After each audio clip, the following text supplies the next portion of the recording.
everyone. It is 5:15 on Monday, July 8th, 2019, and the Carroll City Council meeting is now in session.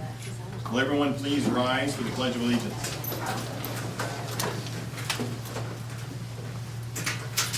Pledge allegiance to the flag of the United States of America and to the republic for which it stands, one nation, under God, indivisible, with liberty and justice for all.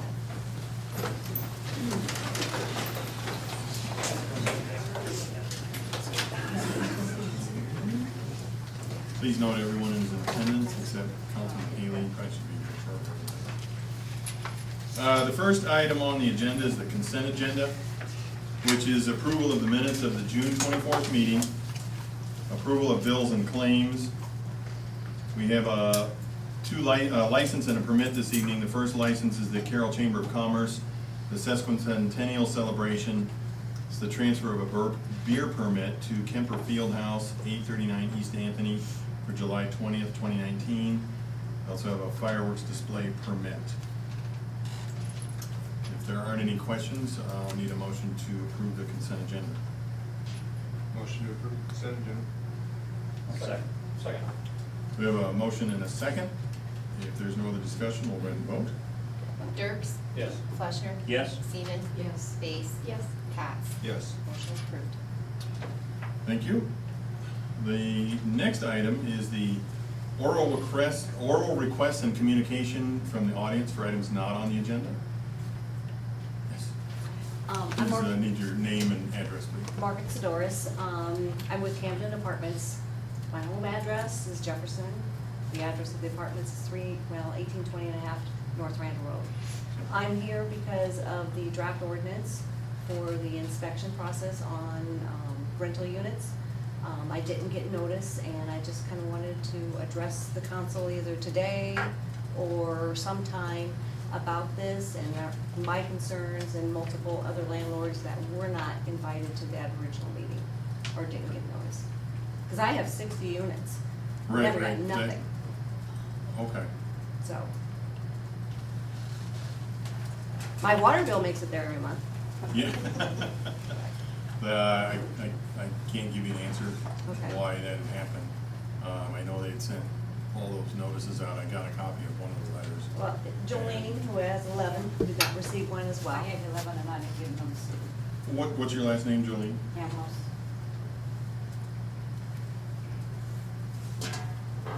We got a letter. You got a letter? Yeah. Okay.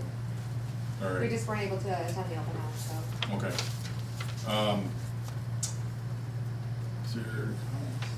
If you have some comments, that's what this is for. We are still gonna have some review of it. It's still gonna end up in another hearing down the road. We're gonna have another public meeting about it, so, if I got we got your address and your name. So I'll make no sure that you get- decisions made at this point or anything? No, we haven't made any. Okay. We had the idea with the open house was to get information and feedback from landowners about what was in there, if there's some changes that we need to make, things that maybe that you would like to see, would like to see included or excluded, that sort of thing. It was all just more or less feedback. There was no decision made at this point. Yeah. And You know, the city doesn't have a perfect landlord list. We certainly apologize that you didn't get one. We sent out over 200 notices to landlords we could identify. It clearly wasn't a perfect system, but part of what we did was try to do a lot of different outreach, and we certainly have been taking this process very slowly. The council, about a month and a half ago held a workshop to kind of review a draft potential ordinance. Out of that, they asked staff just to have an informal open house, try to identify landlords that we could. And like I said, we sent over 200 notices out to property owners that we identified. Certainly didn't get everyone, and again, I apologize for that. You know, at this point in the process, we're really just working through a draft proposal.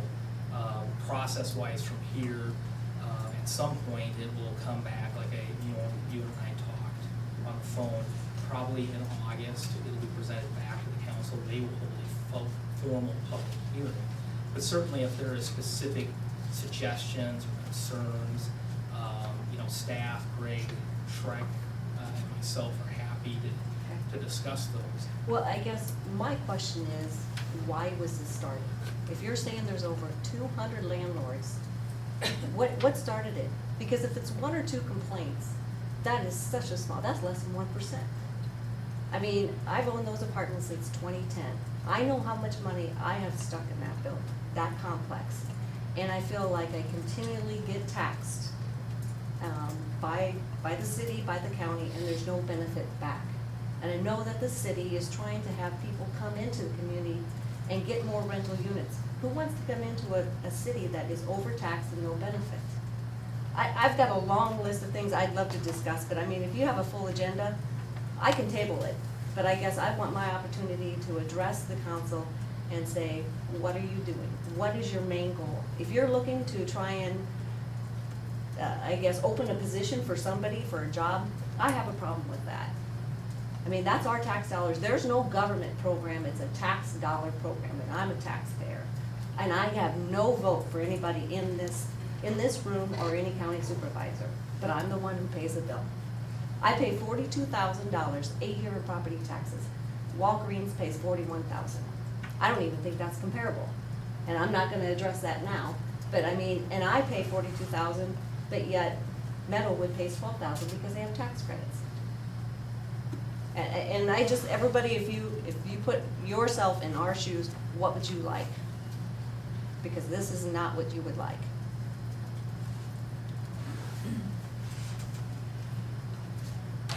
If you've spoken to Mike? Yes, I did, and I was not very happy at the end of the conversation. Yeah. Not only did he not want to listen to my side of the story, he basically said the council was with him in his line of thinking. Is that open-minded or not? But, Like I said, we will be having another public hearing with regards to it okay. in the future. And like I said, I took a lot of notes at the meeting when we had at the fire station that we'll probably have to sit down and look at, maybe if we need to incorporate those in. I think a couple of the council people were there too. Well, let me ask this, how many other, I know Michelle here represents the, CP Reynolds and Selectview. yes. So I have 6 units and I think they have over 70, but there's no tax credits. I mean, we're a large portion of it and feel that we should be involved in the process. That would be my question, who actually is, when you said you had a workshop, who is involved in that workshop? Or, who's doing that City workshop? council workshop. Right, so I mean, how many of them are property owners or tenants themselves, or landlords, or where are they getting that information, or why do we feel that they're the best ones to come up with that ordinance? I would like to answer your question, it's a very good question. I bet I get, and I take my conversations to Mike or Greg, I've been getting phone calls, several monthly, for years. 4 years ago, I ran for council, and one of the top, and I went to every door in my ward, and one of the top topics was, and a lot of it isn't apartment buildings, they're rental homes. Yes. And so I am, over the past 4 years, the city department heads have been hearing from me, and I will tell you, the calls I get are numerous. They are almost weekly. People are starting to look up on the assessor's website who owns the homes, who owns the properties, and they're asking me, can you talk to this person? No, that's not the channels we go through.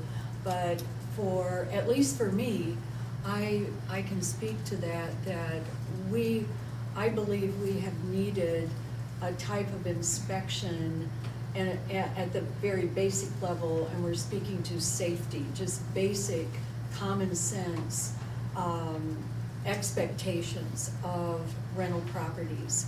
So, I mean, I have been hearing this over and over and over again for 8 And that's- years. I mean, Greg, he's fielded things for me for a decade.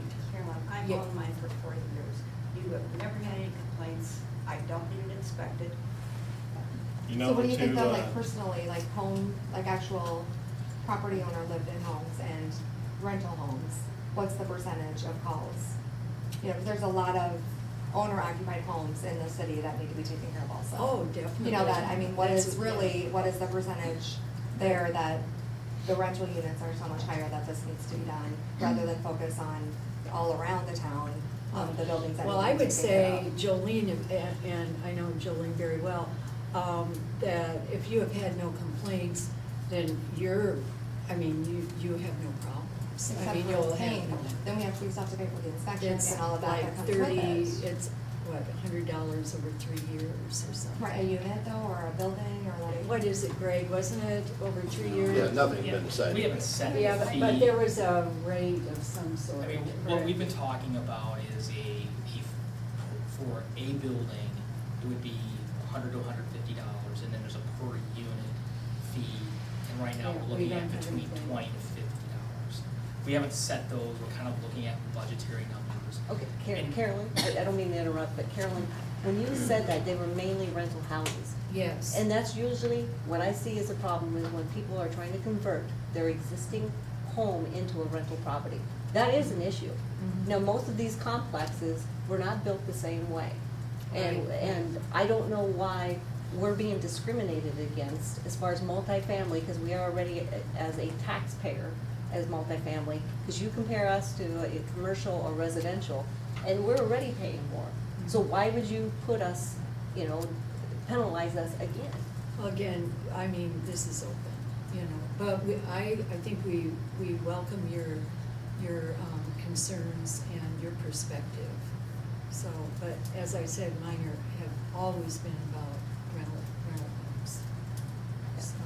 And I agree, I would be the And first one to say. they're really numerous and for many reasons, yeah, and a lot of it has safety issues, but I think you should. How about some of the buildings downtown that are being rented? Like the mall, for instance, if the roof leaks and nobody wants to fix it. Well, we're going in a new That- direction there. Yeah, those, I've heard the same, I've heard that from others, but those are not rental properties that people are living in. They're rental properties as far as commerce, and they are welcome. If people are upset, they can always move their business somewhere else. But that's where I Yeah. suggested, why is this not complaint driven? Yep, and Because that's- the majority of complaints are from one or two people, typically not taking care, owners not taking care of their properties. I wish I could narrow it down that much, unfortunately, I've had it for more than one. So or two. out of the 200 landlords, how many, what percentage? Is it less than 1% or I less than? think if any one of us tells you a percentage, we'd be lying to you. Okay. We're certainly not keeping score, and as has been proven here, we contacted 200 people and we missed you. We're here to work with you, this isn't meant to penalize you. I'm sorry, I don't even know who you are. We're not trying to penalize you or hit you. We're trying to help make a better housing stock in the city of Carroll, and we need your help. We need your input and your insight that you just alluded to. So. Right, well, and that's what I guess I was referring to, I think as part of those workshop goes, and myself, I am actually a tenant of Carroll and also the property manager for 75 units. So I think, I have a very good background on what it's like to rent and what it's like to be a renter.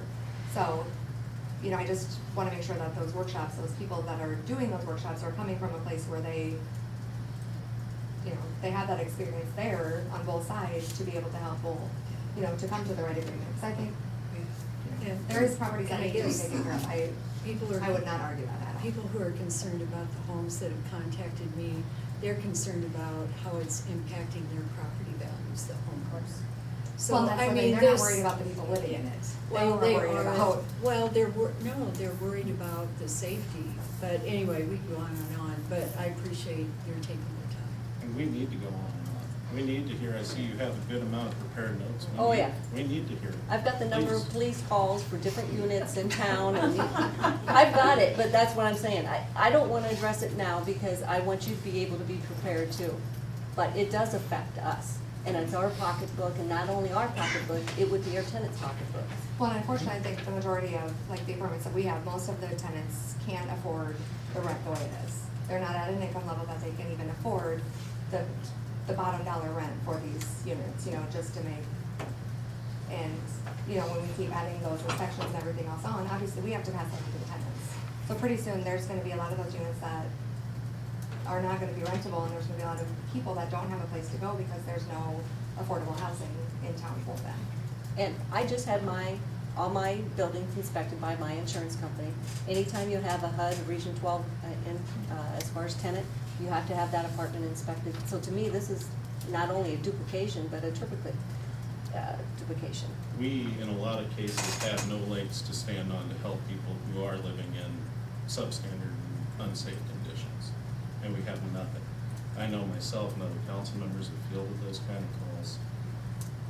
You know, and I'm certainly sensitive to people needing affordable rental units. Ladies, I sincerely doubt that any of your properties are the root cause of our concern. And you'd asked a very good question earlier. Are you just creating a position to have another job? No. Yeah. Myself and Councilman Kotz actually attended over 5 years ago a seminar and a presentation on rental housing inspection in another city. And it was a very good learning process for us. And that was the point in time where we brought it back to council and started trying to see what we could do. And it took this long just to get a draft on the table. Certainly, we need to get a draft in each of your hands and have your help in doing it and doing what we can to work together. Well, I printed it out. But, except the explanation of what a kitchen is, what a bath is, and, you know, but. Terribly minute, I Yeah, understand. monotonous, yeah. That's But more we're important. certainly not targeting anyone necessarily, but we want to make sure that everyone has a safe place to live in Carroll and that we're a good community. And Carolyn's point on property values being impacted is valid also. Now, these are all things I'm sure important to each of you. And if we can work together, I'm sure we can find something that'll make this a feasible program for everyone. Probably if at the end neither of us like it, we've succeeded. There has to be compromise on both sides and both ends, and, you know, we sure appreciate you being here.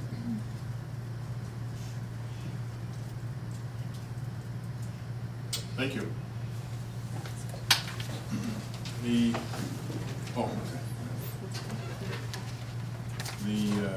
next item on the agenda, we have two proclamations this evening. The first one is on Park and Recreation Month proclamation, and it's from the city of Carroll.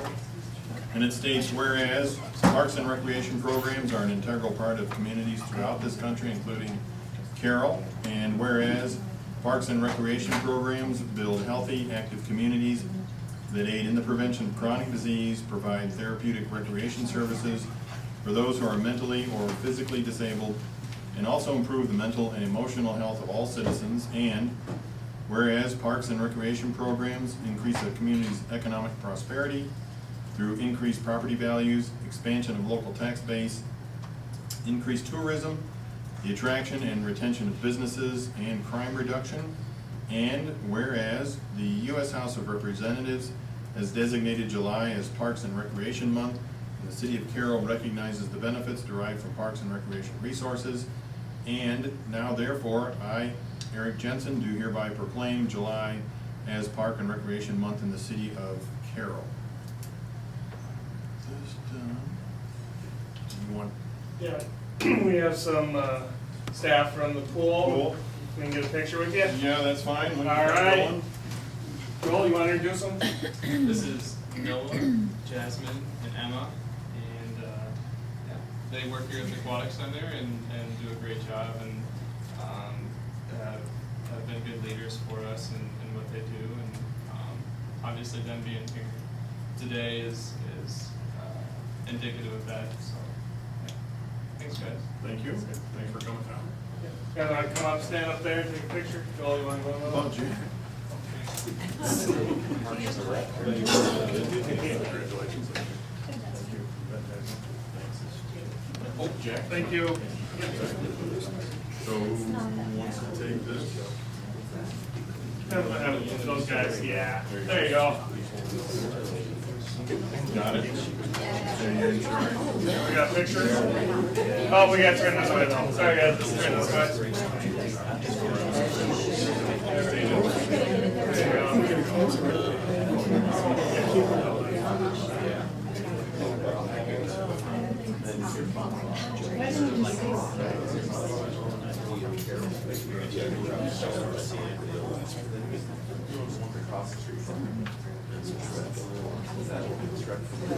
I thought. It seems like a wonder space to me. Thank you, appreciate it. Thank you. We gotta get you all aware of this first.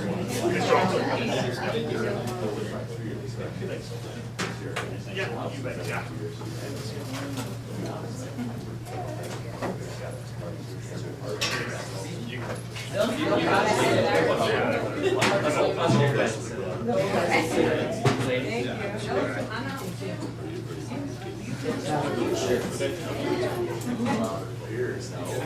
Our second proclamation is the City of Carroll Sesquicentennial Proclamation.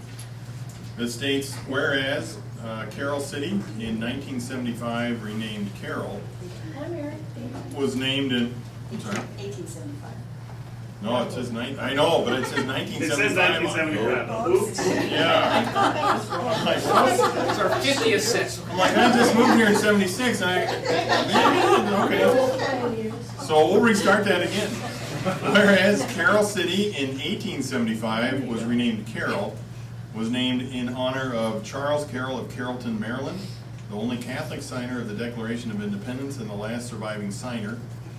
And whereas Carroll City was platted in August 1867 by the Chicago and Northwestern Railroad, whereas Carroll City was incorporated on September 27, 1869, with O.H. Manning, William Gilley, and a Mr. Tracy being commissioners of incorporation, and whereas Carroll survived a disastrous fire in September 1879 and rebuilt shortly thereafter, the businessmen of Carroll facing disaster without flinching and meeting misfortune with a smile, and whereas Carroll recreated its business district again between 1965 and 1975 with the first stages of urban renewal, and whereas the prosperity and development Carroll has enjoyed is a direct reflection of the leadership shown by its elected officials over the past 150 years, and whereas Carroll has a long history of progressive vision, which has made it the hub of West Central Iowa, and by continuing the traditions of the past, the future of Carroll will be secure for the leaders of tomorrow, and whereas the mayor, the city council, and the city of Carroll believe that the strength of a community rests with its citizens and wish to acknowledge the efforts of all who have worked to make Carroll the city it is today. Now therefore, I, Eric Jensen, the current mayor of the city of Carroll, do hereby proclaim 2019 a year of celebration and wish the city and its citizens a happy 150th anniversary. Thank you.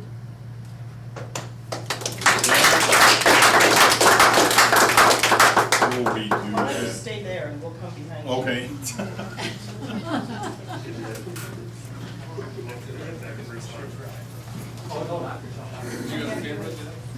No, you guys, you like, no, you ladies go first. I want you to go first.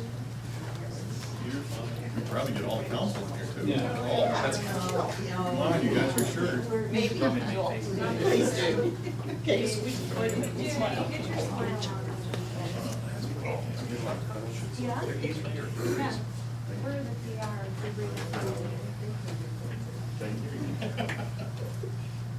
Just Stacy. Oh. Here, pull that chair over, pull that chair over. This one. Now you sit. And Oh. we'll gather around you. All right. She's telling. Okay. Make sure my 150. Yes, that's a good shirt.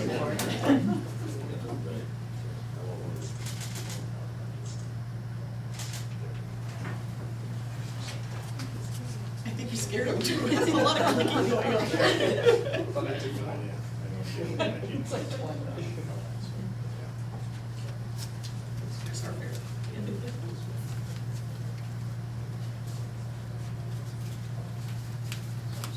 All done? All done?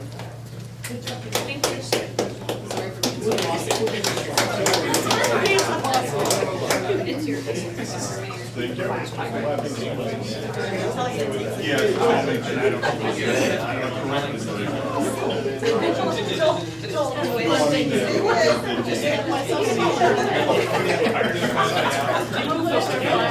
Thank you. All get up and move on. All right, have fun, we're leaving. See ya. All right. Back together again.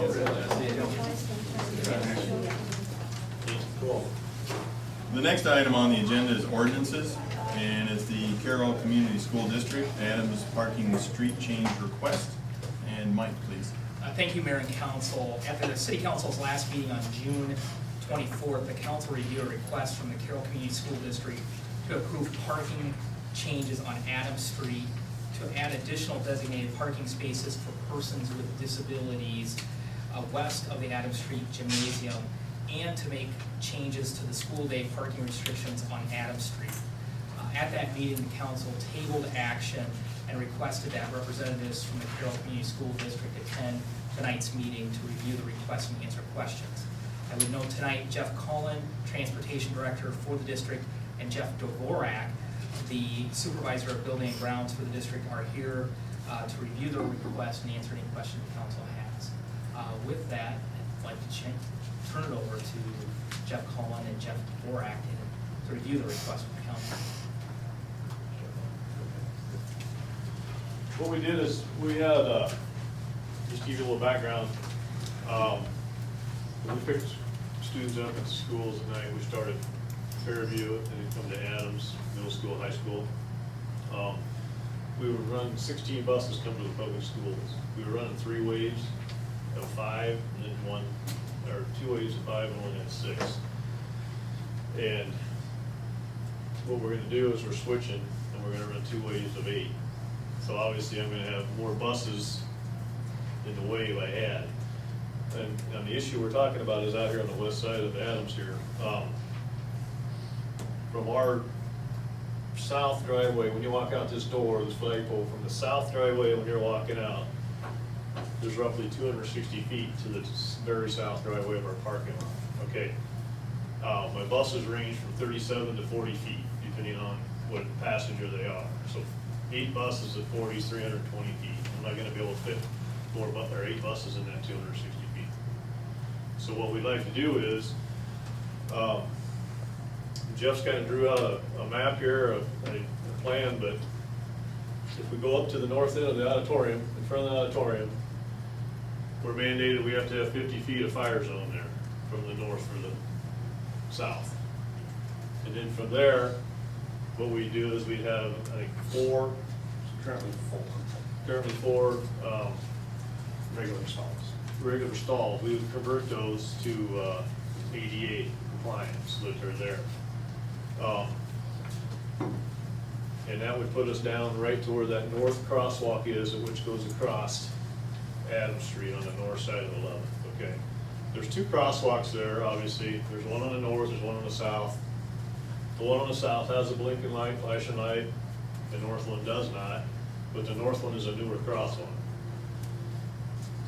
In order to get my buses in, what I would like to do is take that south crosswalk out and remove our entrances there with the curves so we can pull 2 more buses up on the west side here to make my 8 buses fit over here for loading students, okay? The issue with the crosswalk, I guess my thought is, that south crosswalk, when I'm loading students there, first of all, when I'm loading students there at night, my first bus is just on the edge of that crosswalk.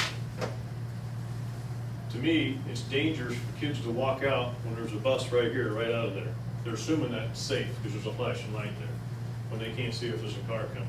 Okay. The second issue I have with that is, that crosswalk is, it goes across the street, but if the kids are gonna go north, they've gotta cross the 2nd street. There's no sidewalk going west. So if they cross on that south crosswalk, when they get to the west side of Adams and they're gonna go west, they have to either walk through somebody's personal yard, which in the wintertime it's full of snow, they're not gonna do that, or they gotta cross 11th Street to get back to the sidewalk that goes west.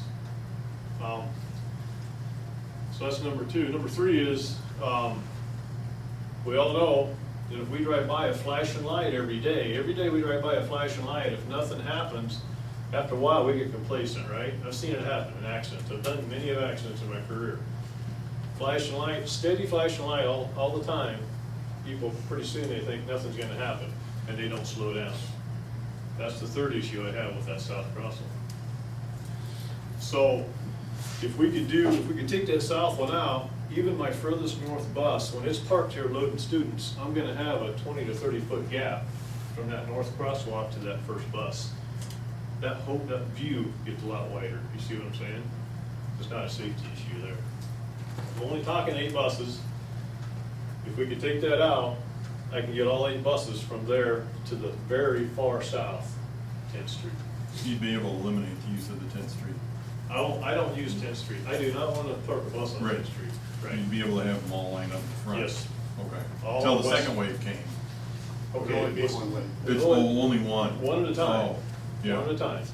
So you'll have 2 sets of 8 coming through. Right. Okay. But So- none of them will be waiting down there on 10th Street till the first wave went.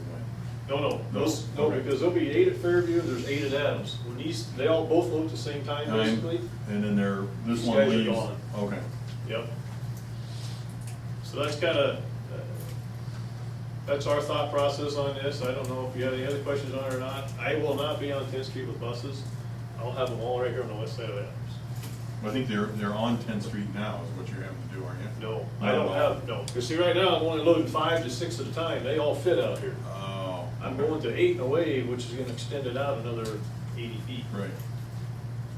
Because I was under the impression you were using 10th Street already and that's where kids were having to go to. No. To get on the bus. No, So, we okay. load, everybody, I don't know, if there's a chain link fence out here. All the Okay. students go through there, there's a gate there. They all go through there, then they go up and down the sidewalk to get on the bus. Nobody gets out on the street. So after that meeting, I was outside afterwards and I went and looked and I got a better understanding of what it was that you're trying to do. And that's why I was gonna open up, if the council wants to recess outside, take a look, if they understand it. I'd like that now, Mr. Mayor, if you'd like, I'd go on with you. I just wanna make sure everybody, The only question I have is, you back in vehicles, vans and stuff with product for Adams, right?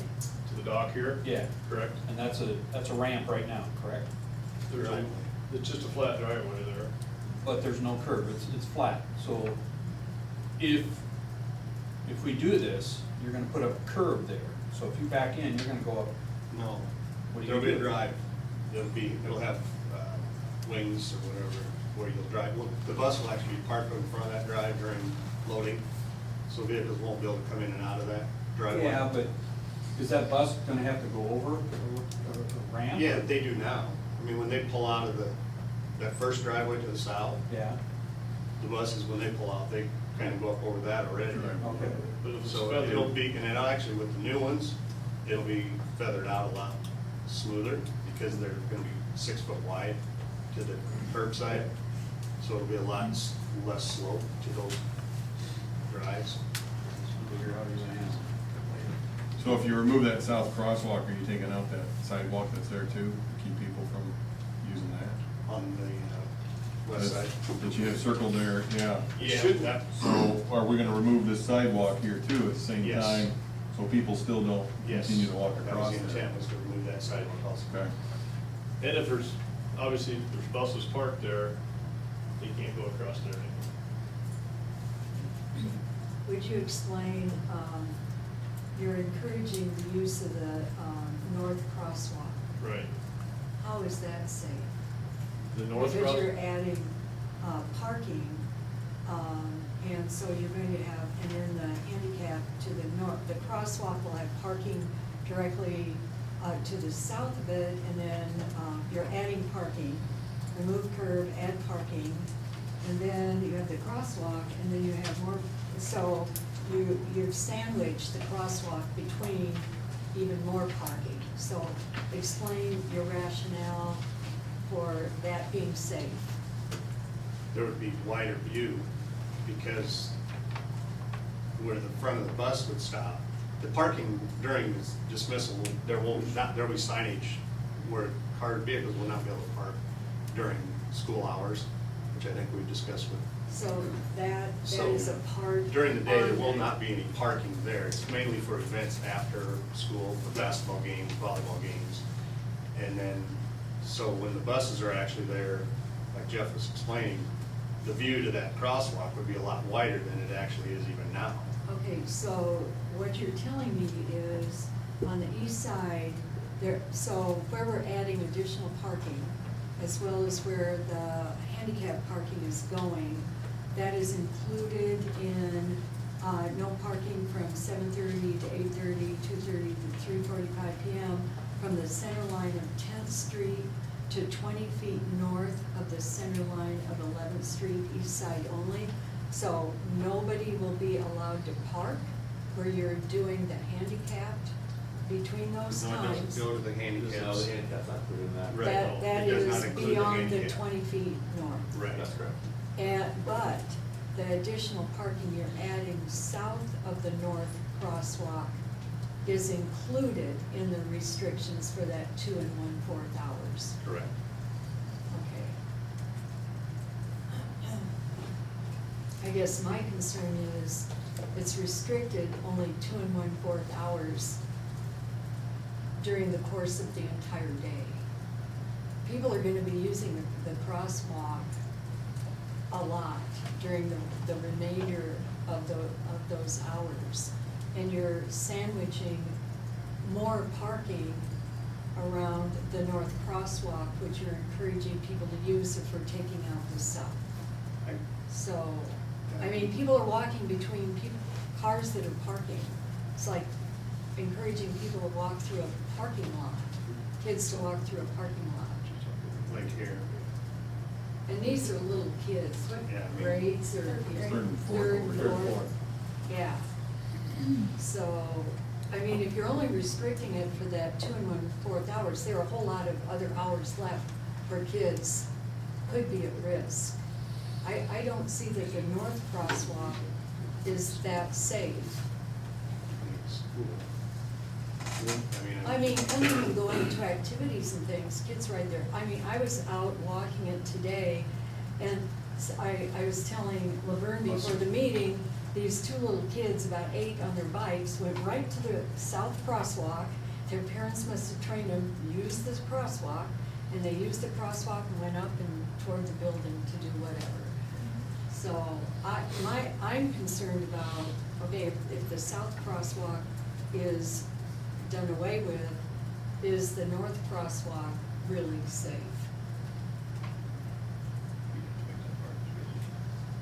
We don't have to. We could make that, the section of parking that we have listed there could be no parking. So there wouldn't be any vehicles from the driveway all the way to the north. But you're going to add the parking. Well, it'd be, How many? the buses would park there. It wouldn't actually be, there'd be no parking for vehicles. You're saying all day long, Right. there would be no parking. And So that would- that wouldn't be a big inconvenience to There's never cars on the west side there during the day much. them. But- So there's no real but- need to add that parking then? We wouldn't have to. Yeah, because you're saying remove the curb so you can add parking. Well, so the But buses then you can pull restrict across. it and you can't park there. I'm saying we could put no parking signs there. The buses would actually just drive across that driveway to pull out, so that there would be no vehicles that could actually park there. So that would be wide open from, that'd be the south side of the driveway, all the way to the handicap parking would be clear view for kids to cross the north crosswalk. But you're talking about only when the buses are there, correct? Or did I misunderstand? Well, the buses would still park there during loading in this, Right, in the but- school season. Yeah, Correct. but you're saying there'd be no parking when the buses were there for the 2 1/4 hours? Right. But what about the rest of the time, when people can park there and they're parking and backing out, and there's a crosswalk, and you have kids surrounded on both sides of the crosswalk? I mean, you do have activities, I mean, the rest of the day, the kids or adults or whomever will be using that crosswalk. I guess I don't see how that makes the north crosswalk any less safe than having the south one there. I mean, with removing the south one. I guess, I tend to agree, I don't see an issue, I think it would inconvenience parents and visitors and people from out of town by taking away potential parking areas. Whereas I agree, Carolyn, there's pedestrian traffic there and children going across there. The vast majority is undoubtedly during the beginning of the school day and the end of the school day. Yeah, as far as during the school year, once the students are dismissed or you don't have a off the lot bus, of. they're not going across, but during the summer with the summer lunch program, I guess there's quite a, That's quite a what few my kids. concern is, other than But when you're if using. that opening or if that crosswalk is, 20 feet of visibility to that crosswalk, even if there's a car parked there, I mean, it's 20 feet away, I mean, from the car to the, I would think the visibility for both the student and the child and the vehicle coming down the I road. know, yeah. Would this Hey, one be Brad, concern for you? I we have those white bars on, That's out where there they now. will see Back their down, area. what do you mean white bars? Those white painted lines. Yes. They paint a line. I got the Google Maps What? view up, you can see it Okay. here. There's the bars, both crosswalks, Right. the bars there, and signage.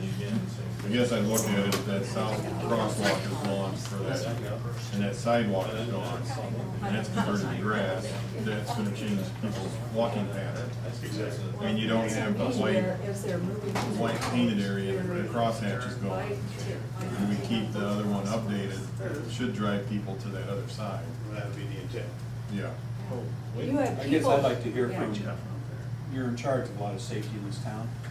I think This it's is your department. I hear the concern that Carolyn's got, and my suggestion would be the 2 stalls, or how many stalls there was to the south of the north crosswalk. You could just remove the curb for bus parking, but make it no parking all other times, except for during that loading time from 3 to, whatever, 3 to, or 2:30 to 3:45, I think is what it 2:30, said. So, But you could still keep that as no parking in that and area. not add the additional parking. Correct, yeah. See that? Because yeah. now by ordinance, you can't park there now 8 to 4, Monday through Friday. So you could just keep it with no parking on that specific spot, those 2 or 3, how many stalls you would be able to fit in there. It's not a big issue, is to, we don't, I mean, to have those additive parking stalls in that one location. Yeah, the additional parking wasn't Mainly a for the main part of the driver. request, it was mostly for the busing, so by keeping that as a no parking, I don't see any issue with that part. And as Clay and I were talking about, you have, the way these are configured, you have people backing in, to back out. And people have large cars now, and they're backing out, some of them will back, pop right into the cross that north North crosswalk. side. Not a good part. Well, my concern was the handicap parking. If this is to scale, would that, of the 4 parking spots, certainly the 4th one, the one to the south, you'd be backing right into, it would be parking allowed, and yet you're backing right into. That's how it is now too. If you look at your Google Maps Street View, it's that way now. Except that there's a different crosswalk. We hit a second crossroad, we've gone, yeah. But it's that way downtown. Just- Right. they don't have my brain. Hey, I have one other question. They don't think, Don't think, Yeah. yeah. Do buses they run. turn west on 11th Street now when they leave? I believe there's one that does. Okay, and that would continue?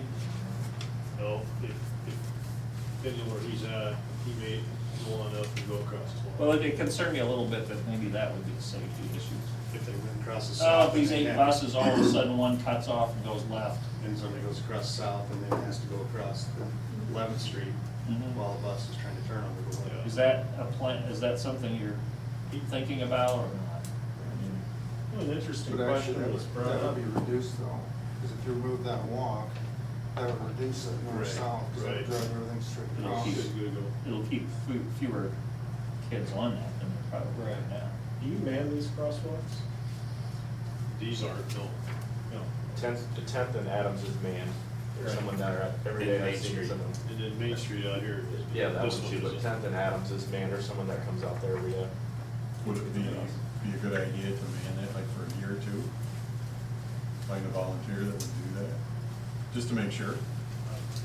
I Can, I mean, that's that's a possibility. yeah, yeah, the only 2 that are right now is this one out here. This one here.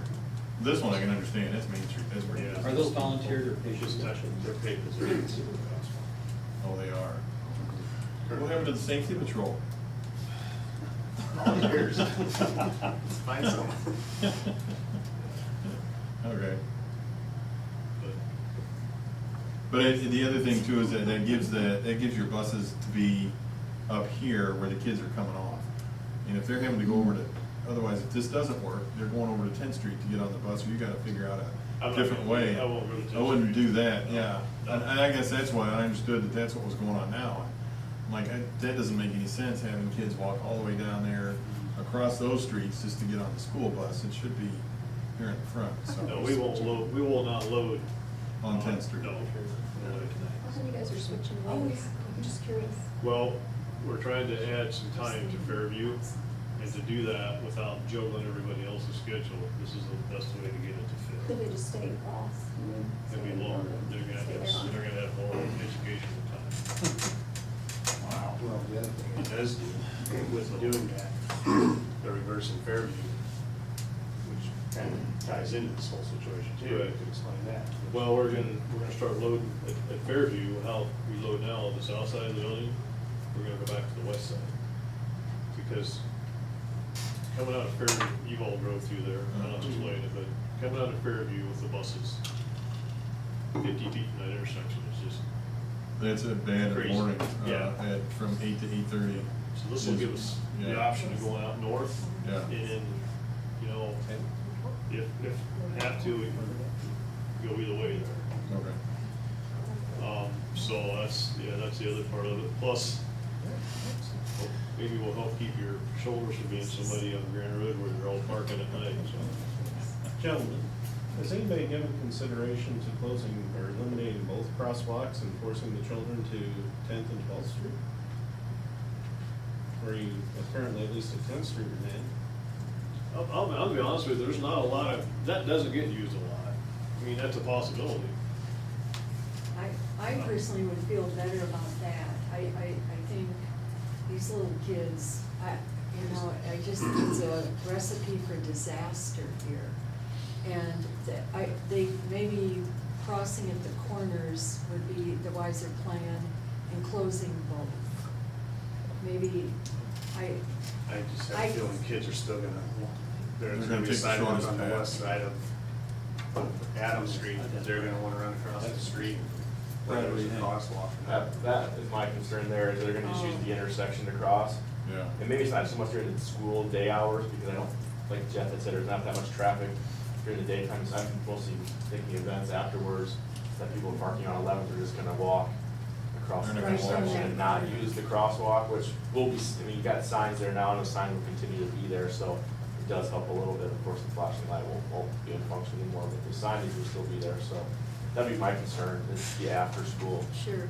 And I think we'd have to check into it. I think though, I believe when you have a sidewalk on either side, you have to still provide an ADA crossing. Oh, And this is an intersection, so you have to provide that crossing. Well, You know, we I can't think- have one across from the non-ADA, because we can do it for range. Well- There's no ramp on the sidewalk, and there's no sidewalk across the way. If the argument is that they're gonna use the crosswalk anyway, so don't close the two, when I walked around today, I could just envision them using them both.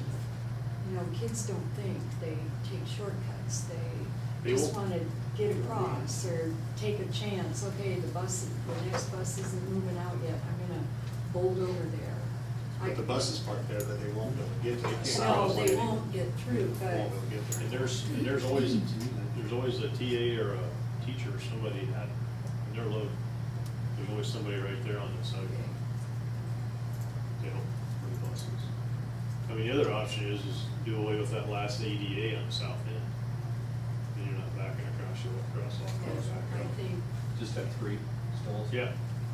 Actually, That's it. I think that two, but I don't know if there's a requirement for a Reduce it certain down to number. 2 instead of 1. Yeah, There's 0 now, so there's no requirement. There is a requirement. That's what I'm trying to add something. I can tell you that. We have basketball games and grandparents come. That sounds right. It's 2%, but if you have that open, there's 2%. That's If what you it is. even have that open, you gotta figure out how to make it so you can't park in there. yeah. It's open, they park in spots. Is that what it is? I think it is. Yeah. So who does the work on this? The city or the school? It would be mostly the school, I mean, the school's calls. School's cost, okay. Under our guidelines. That have to follow our standards. I don't know, typically we do the curving, I don't know what arrangements, but you guys are gonna do that, or we're gonna do that. I have that figured in at this point in our, one of the estimates I received. And I think we were gonna do the crosswalk. You were We gonna take care of the typically do crosswalk, to make it crosswalks. ADA compliant, And the painting. and the signage and painting, I believe you guys. The city had to do the curbs. A project like this, we will at times allow a non-city entity. Most people like our city curb rate, it's really below market.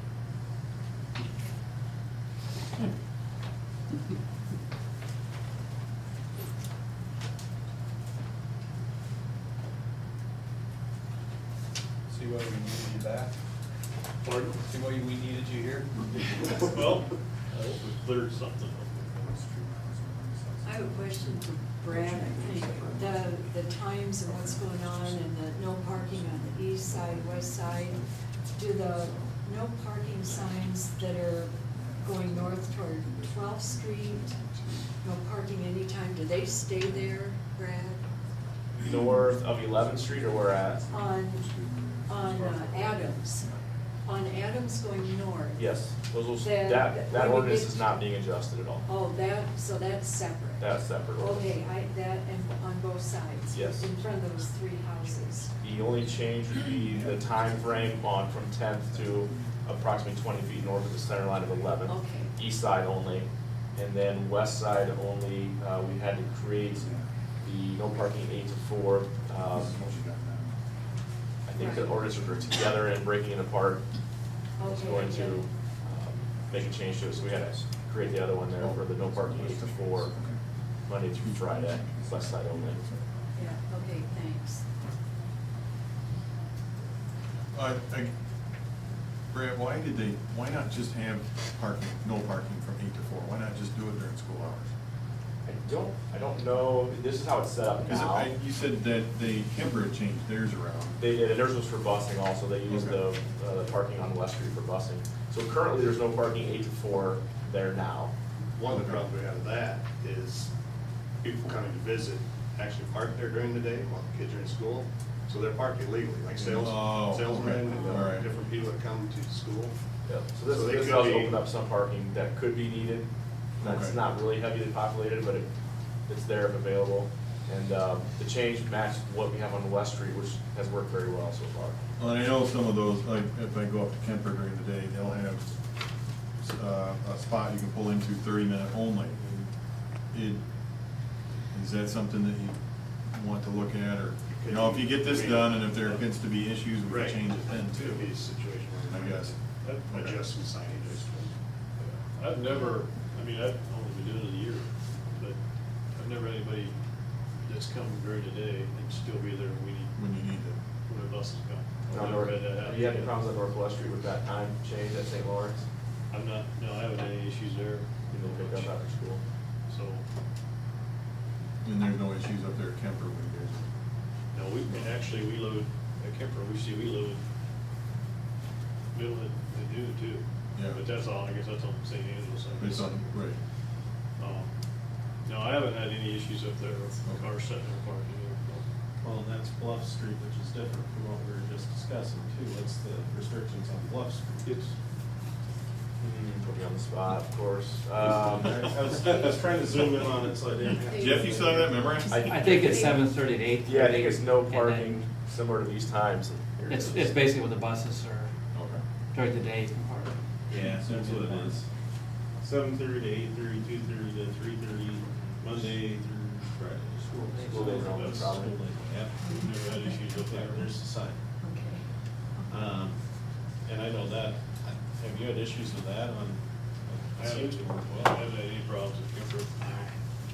Believe me, the drivers will let me know if they were going to do theirs. We make the adjustments Yeah. there. We make the adjustments. Such adjustments. What is you guys have done due diligence on this, and I think you've probably done it before. We're not trying to make it any less safe for the child, I mean, that's not our goal here. But if he gets you those 8 buses and they're on school property, No parking. keep the kids from having to walk across the street to get parking at loaded. all. That's, I do not want them, I won't No. want them across the street to load. right. Okay. You have to adjust that. So we're clear, we're gonna have 3 handicap? I think that space is only, because there's 4 regular stalls right now. We thought there would be room to convert those, there would only be space for 3 handicaps, so there would actually end up with only 2, I believe, if you eliminate one. wider. Because they have to be 14. We just gotta be clear on what we're voting on here. Yeah.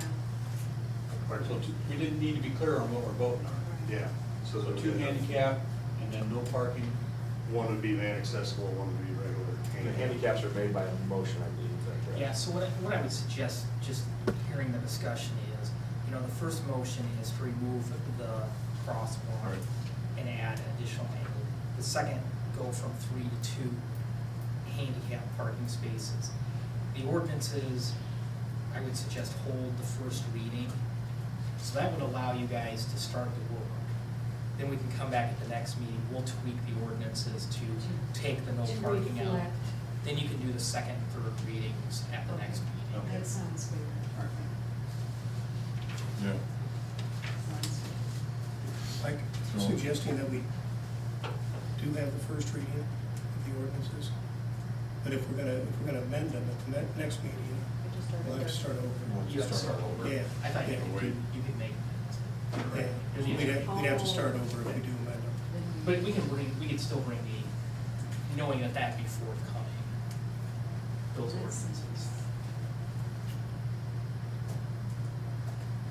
If we have to, why would we wait a week or something? We might want to pass that. Well, what I'm suggesting is we still move on the motions to allow them to eliminate the crosswalk and to make the modifications to the street. And then we'll come back in 2 weeks with the amended ordinances. For the signs. Can we act on Okay. the crosswalk and then just table the rest? Well, I think they're gonna need well, you could table, And then come back with, One of the, I I mean, I think think, one of the or do things, we have to? from a time standpoint, I think one of the actions they would like is if you're okay with making the modifications, give that approval to remove the crosswalk, take out all the curbs, and modify the street to allow that additional bus parking. Then we can come back in 2 weeks to deal with the parking restrictions. because we're gonna run into issues with construction, Carolyn. Okay. If we wait another 2 weeks, that's 2 more weeks that they can't get any construction done. Then we're gonna end up, and school's gonna be in But session. then the ordinance will be corrected too. Yeah. Correct. Okay. We'll present a correct ordinance. Okay. And then we could waive all 3 readings at that point, so it'd be done. I think we passed it around pretty good. And so too, you guys have done some good due diligence, thank you for being here tonight. Thank you. Yeah, thank you. Okay, you wanna do- Thank you. Right, you wanna make sure we're not Make sure doing it's it, right. yeah. So if there is any other discussion, I just need a motion to approve the removal of the Adams Street crosswalk on the south side of 11th Street. So moved. Second. Nope, And the nope, rest I of gotta it. do it as 2 separate. I got that. Okay. Yep. Okay, so this is the motion to eliminate the crosswalk To on the eliminate the south side. crosswalk on the south side, yeah. Okay. And I'm sorry, who made the motion? Cots. Okay, thank you. Any second? Lee. Okay, thank you. There's a motion and a second. Any other discussion? Go ahead and vote. Flushner? Yes. Dirks? Yes. Base? Yes. Seaman? Yes. Haley? Yes. Cots? Yes. Motion is approved. Thank you. The second motion is I need one for the approval of the angle parking change on the east side of Adams Street, north to 11th Street. Okay, you lost me on that. Yes. Yeah. So I thought we weren't going to.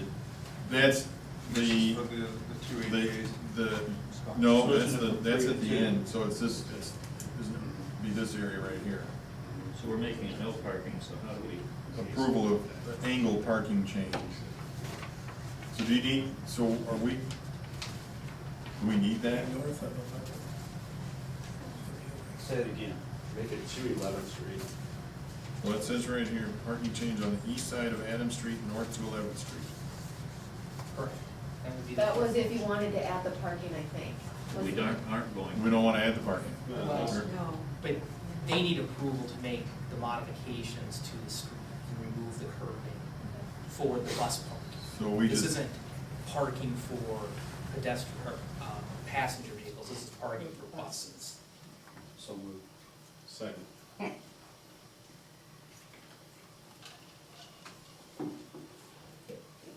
okay, motion and a second? Can you read back how Yep. that motion will?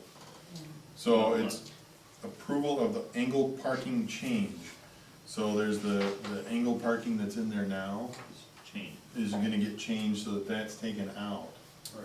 And that has to go on the east side of Adams Street, so we're on this side right here, it's kinda right in front of where the fence is. North to 11th Street, so here's 11th Street right here, so it ends just before the crosswalk. I would suggest just for clarity of saying, just saying that motion, removing the angle parking on the east side of Adams Street, north to 11. As opposed to Isn't any there changing.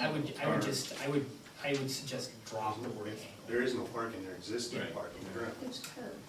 Yeah, it's removing the curb, but I would just So it say, just, take the okay, word angle, because we don't want angled parking, we don't want that. Correct? Approve removing the curb. To allow bus parking. Right. allow Yes. Parking. removal of curb, Yeah. I don't know what we're voting on, and you guys know what we're working on. That's really all, we just want curb.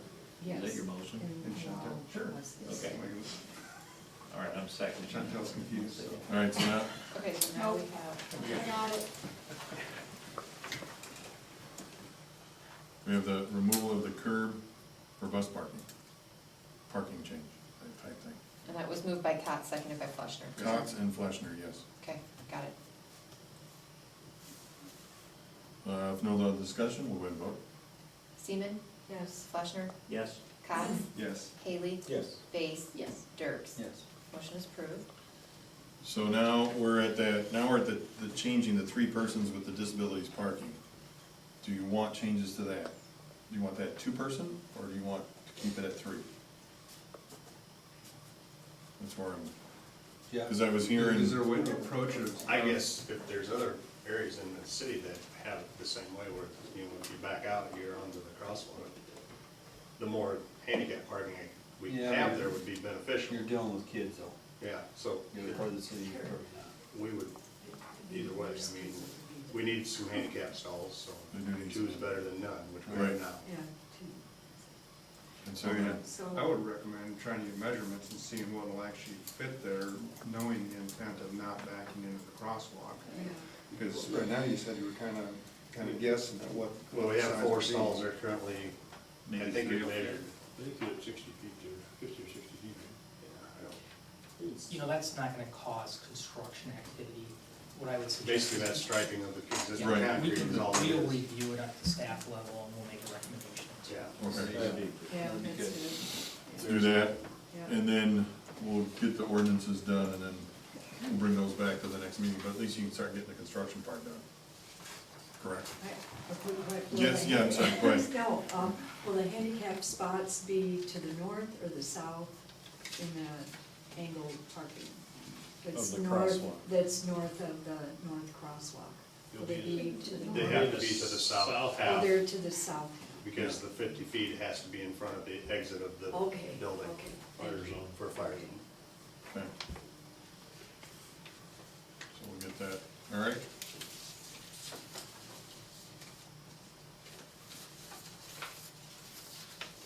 And then we'll get the corrected ordinances, so that that's set up, we'll get that at the next meeting. Okay. Great. All right, thank you very much. Thank you. Appreciate Thank it. you. Yep. Our next item is resolutions, and seeing none, we move on to reports. And the first report this evening is revised contract for professional services, RDG, Carroll Recreation Center Building Improvements, Concept Planning and Feasibility Study, 2019, and Jack, please. Thank you, Mayor. back in May, presented to you the plan which outlined $55,000 for the services, market analysis, and the business operational planning. And then just some expenses of $2,300 by RDG and the Bollard King of $2,200. So that added up to $55,000. You did approve an additional $20,000, up to $20,000 for the survey. Mike and I, Joel, went through questions, tweaked, did a lot of research on that. We came back, put together what we feel is a very good community survey for this. That and then so then when they tweaked it, the cost was $13,600 for the community survey, and then $2,000 just in general expenses, which brought the cost to $15,600. So just to clean up that contract now, we have actual costs. We're asking the council to approve the amended contract that was $55,000 to start us off is now a total of $70,600. And real quick, schedule, we've done the authorization to proceed, the preparation kickoff workshop. We've done 2 of the 3 workshops. We have another one a week from this Wednesday. We'll have some committee meetings. We'll have some input from leaders within the community. And also that evening, there will be an open house workshop that the general public will be able to attend at the Recreation Center. And our hopes is then the delivery of the final exhibits in August, set the special election referendum in September, final notice of special election September 20th, and then special committee to promote the referendum August through October, and hold a referendum November 5th, 2019. So we're asking the council to approve the resolution which brought the total cost of this part of the program to $70,600. When are they gonna do the survey, John? It is completed. Well, it's already done. Yes, it's done. Gonna be probably mailed out this week. We're just trying to get some boundaries, maps to them. We'll have to tweak something today and tomorrow to get it to them. And then it'll be sent out.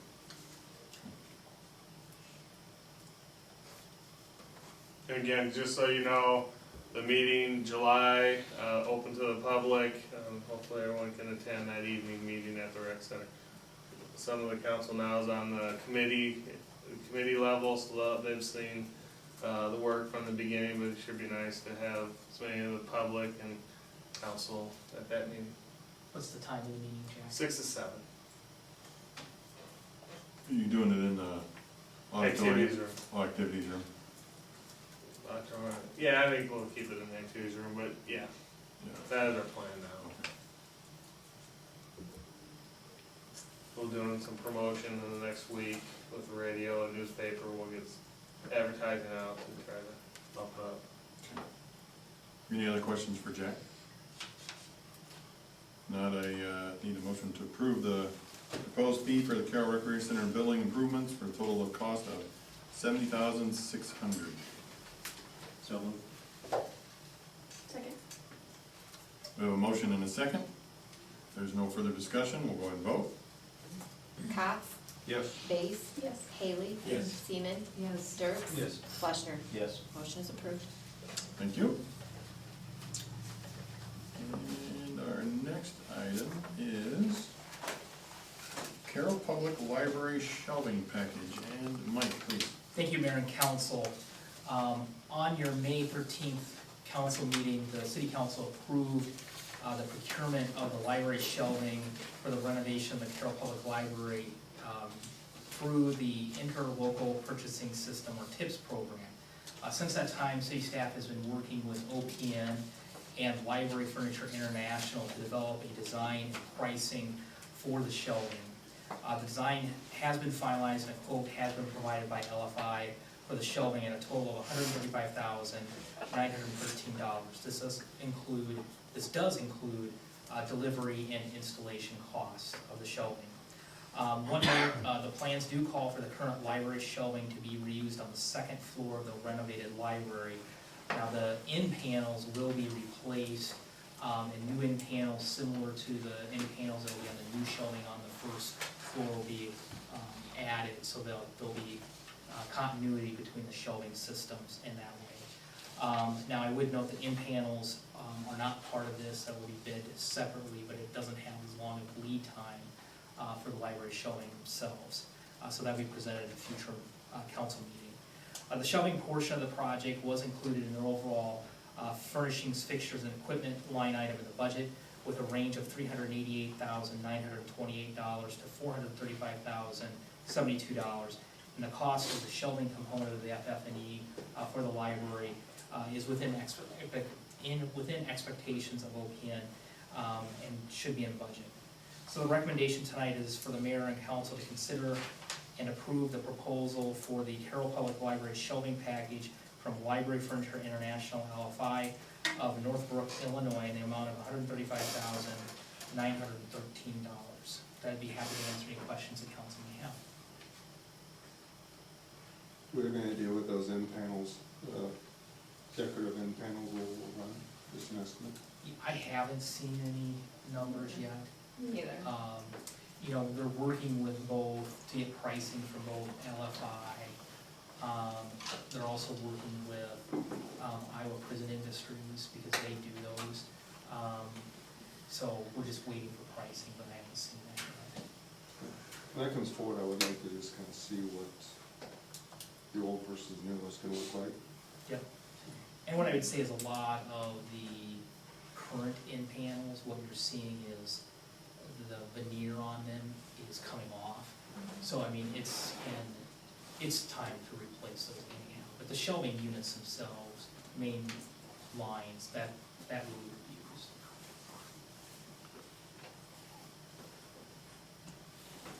Any other questions for Mike?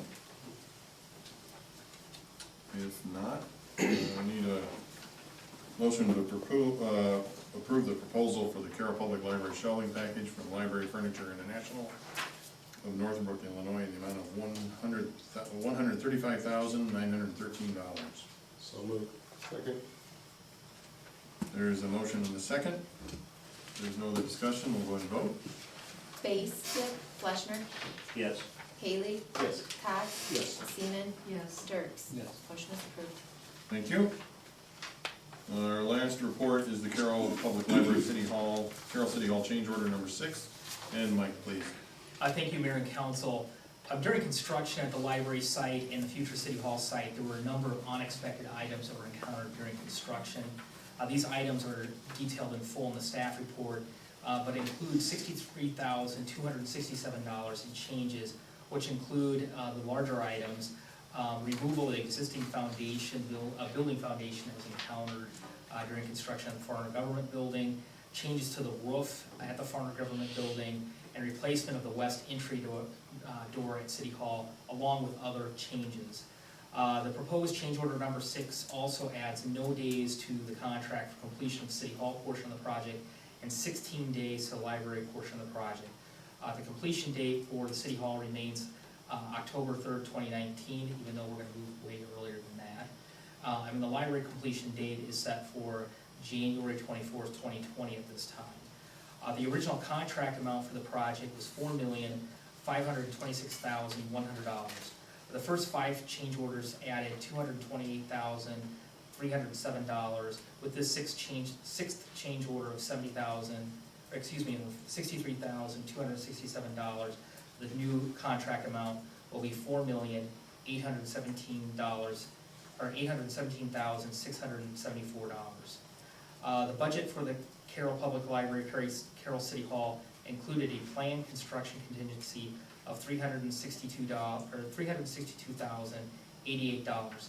After approval of the 5th change order, $133,781 of planned contingency remain. If the change order is approved, $70,514 of construction contingency will remain for the project. Staff's recommendation is Mayor and City Council consideration of approval of change order number 6 to the Carroll Public Library, Carroll City Hall project in the amount of $63,267. With that, I'd be happy to answer any questions the council may have. Did you ever figure out what that foundation was from? There's a great debate. It's either the Opry House or, I think there was a furniture shop that thought it could be too,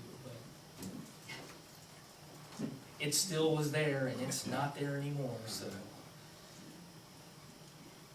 So they excavated the whole foundation, as much as they. Well, they excavated the, north wall that was there, and then they basically pulverized the rest of it, so drainage water could Couldn't get drain through. through, okay. But the north wall was actually in the way of the new foundation for the expansion that occurred, so it had to come. It had to come. My understanding is that we had quality control in and inspected the carpet in your office and that it passed.